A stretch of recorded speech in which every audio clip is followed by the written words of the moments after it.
Hi Hesperian families, it's Mrs. Foster. I hope you're doing okay.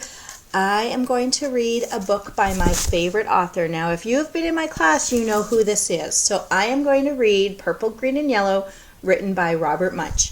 And many of you have probably heard it already because I love reading his books, but a good book you can always read more than once. Here we go. Bridget went to her mother and said, "I need some coloring markers. All of my friends have coloring markers. They draw wonderful pictures. Mummy, I need some coloring markers." "Oh no," said her mother. "I've heard about those coloring markers. Kids draw on the walls, they draw on the floor, they draw on themselves. You can't have any coloring markers." "Well," said Bridget, "there are these new coloring markers. They wash off with just water. I can't get into any trouble with coloring markers that just wash off. Give me some of those." "Well," said her mother. "All right." So her mother went out and got Bridget 500 washable coloring markers.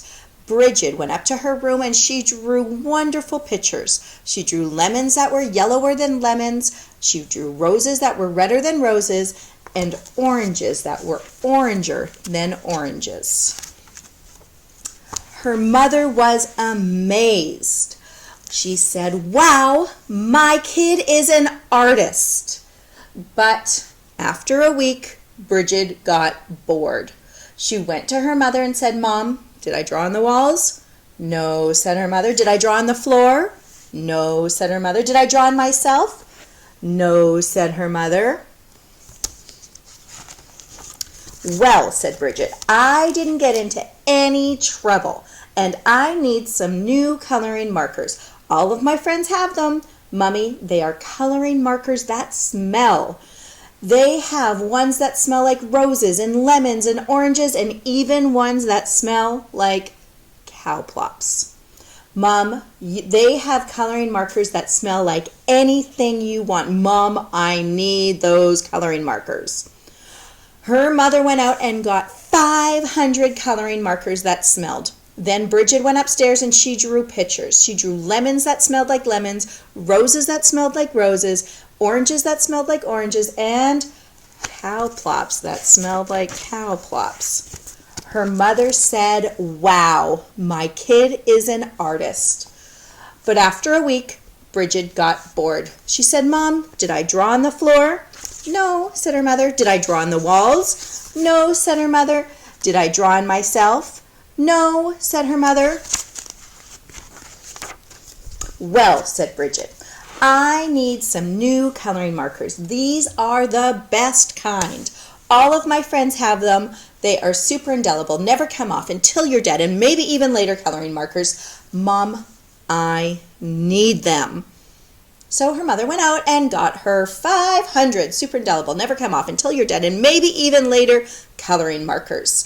Bridget took them and drew pictures for 3 weeks. She drew lemons that looked better than lemons, roses that looked better than roses, oranges that looked better than oranges, and sunsets that looked better than sunsets.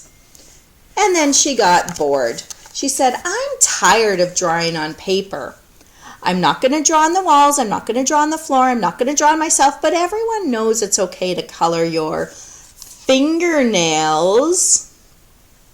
So Bridget took a purple super indelible, never come off until you're dead, and maybe even later coloring marker, and colored her thumbnail purple. And that was so pretty, she colored all her fingernails purple, black, and yellow. And that was so pretty, she colored her hands yellow, green, and red. I think she's going to get in trouble. And that was so pretty, she colored her face green, yellow, and blue. And that was so pretty, she colored her belly button blue. And that was so pretty, she colored herself all sorts of colors, almost entirely all over. Then Bridget looked in the mirror and said, "What have I done? My mother's going to kill me." She ran to the bathroom and washed her hands off for half an hour.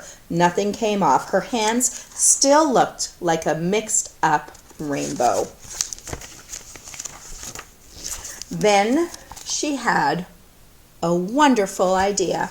She reached way down into the bottom of her coloring markers and got the special coloring marker.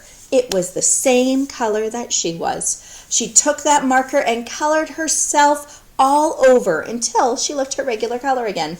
In fact, she looked even better than before, almost too good to be true. She went downstairs and her mother said, "Why, Bridget, you're looking really good today." "Right," said Bridget. And then her mother said, "It's time to wash your hands for dinner." But Bridget was afraid that the special color would not stick to the colors underneath. So she said, "Oh, I already washed my hands." But her mother smelled her hands and said, "Aha, no soap." So she took Bridget to the bathroom and she washed her hands and her face. All of the special color came off and Bridget looked like a mixed up rainbow. "Oh no," said her mother. "Bridget, did you color your hands with the coloring markers that wash off?" "No." "Bridget, did you color your hands with the coloring markers that smell?" "No." "Did you use the super indelible never come off until you're dead and maybe even later coloring markers?" "Yes." "Yikes," said her mother. She called the doctor and said, "Help, help, help. My daughter has colored herself with super indelible never come off until you're dead and maybe even later coloring markers." "Oh dear," said the doctor. "Sometimes they never come off." The doctor came over and gave Bridget a large orange pill. She said, "Take this pill, wait 5 minutes, and then take a bath." So Bridget took the pill, waited 5 minutes, and jumped into the bathtub. Her mother stood outside the door and yelled, "Is it working? Is it working?" "Yes," said Bridget. "Everything is coming off." And Bridget was right. Everything had come off. When Bridget walked out of the bathroom, she was invisible. "Oh no," yelled her mother. "You can't go to school if you're invisible. You can't go to university if you're invisible. You'll never get a job if you're invisible. Bridget, you've wrecked your life." "Don't worry," said Bridget. She ran to her room and she got the special coloring marker. She colored herself entirely all over until you couldn't tell the difference. In fact, she looked better than before, almost too good to be true. But her mother said, "Bridget, you cannot go through life like that. You're just a picture. Everyone will know there is something wrong." "No, they won't," said Bridget. "Yes, they will," said her mother. "No, they won't," said Bridget. "I colored Daddy while he was taking a nap, and you haven't noticed anything." "Good heavens," yelled her mother, and she ran into the living room and looked at Daddy. He looked better than before, almost too good to be true. "Doesn't he look great?" said Bridget. "I couldn't even tell the difference," said her mother. "Right," said Bridget, "and neither will he, as long as he doesn't get wet."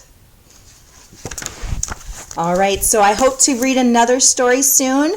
Take care of yourselves, and we miss you. Bye.